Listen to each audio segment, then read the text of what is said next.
از یک طرف.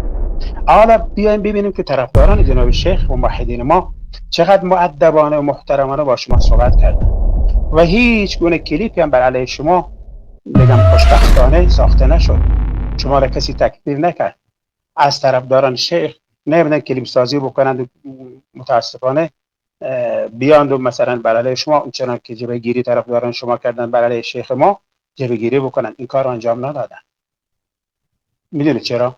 چون موحدینی که جناب شیخ المدینی حفظه الله تربیت کردن، اینها فقط الله رو در نظر میگیرن، مصلحت رو در نظر میگیرن، آگاه هستن به مکر دشمنان اطراف، همه چیز رو میدونن، بسیار محترمانه و مؤدبانه تذکر میدهند، میگن به عنوان یک تذکر از اون که اون. بله دوستان عزیز، این بود یک محقق ایرانی از طرفدارای شیخ مدنی که بیچاره دیگه نمیفهمم که ادب یا از ادب چه تعریف میکنن و ادب در نظر از یا چی است.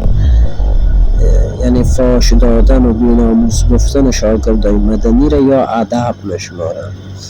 بریم ببینیم که شاگردای مدنی ادبشان چه رقم است. ما مشاگرد کلانشان نداریم که ادب امو را ببینیم، باز شما تا آخرش فکر کنید. تو اشخاصی فکر نکنی از گفتگو با شما فرار میکنم والله بکن تو بیناموس هستی، بیناموس هر کی ناموس نداری، آخر ناموس نداری ای قوم ناموس نداری. این اتهام تو این اتهام تو انسان مجرد هنو بیناموس دلیل کی گفته اصلا میگم تو نام بیناموس که میگه از ناموس ما خبر داری که من ناموس تو کی بیناموس هستی کی گپ گفته اثبات کنن نمیتونی میگریزی هر طرف. تو باشه اگه دفعه از محقق ایرانی سوال کنیم درباره شاگردای مدنی چه رقم از اخلاقشون؟ همه چیز رو میدونن، بسیار محترمانه و مؤدبانه تذکر میدهند، میگن به عنوان یک تذکر از اون که اون. باش که خودشان بشنوید.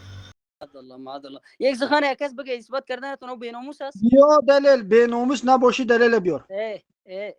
بله دوستان عزیز، این بود ادب موحدین و شاگردای شیخ ابو محمد مدنی که بسیار با ادب، بسیار اموتو با مصلحت، بسیار اموتو با دیگه اخلاق کامل دیگه تذکر میدن، مردم رو به طرف دین دعوت میکنن.